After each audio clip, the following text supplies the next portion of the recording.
tayo ng ating panahon ngayong umaga po ng February 16, 2025. Sa ngayon po ay easterlies ang dominanteng hangin na umiihip sa malaking bahagi ng ating bansa mula silangan ng Luzon, Visayas at Mindanao. Ang hangin amihan ay nasa taas po, shear line ang nakakapekto sa may extreme northern Luzon. Sa susunod po ng mga oras ay unti-unti naman nahalalakas ang hangin amihan, kikilos po muna yan pababa. At sa ating long range forecast, maliban sa banta pa rin ang pamumuo ng mga low pressure area ay wala naman pong bagyo na namamataan na tatawid po sa ating kalupaan for the next 2 weeks. At sa lagay po ng ating panahon, ngayong madaling araw ay may mga isolated rains, ilang bahagi ng Ilocos Sur, La Union, Cordillera, ilang bahagi ng Cagayan Valley, Pangasinan, Zambales, Quezon, Catanduanes, Coron at Sarangani.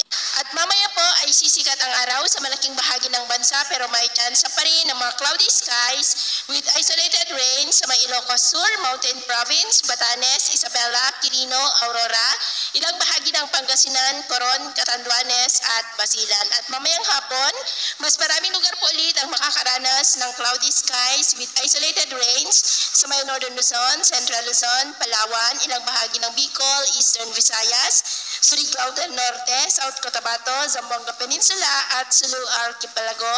Kaya mag-ingat pa rin po tayo dahil posible pa rin ang mga banta ng mapagbaha at baguho ng lupa. At sa atin naman pong mabaybayin, wala naman po tayong nakataas na gale warning signals pero iba yung pag-ingat lamang po kung papalaot tayo para mas makaiwas sa mga sakunang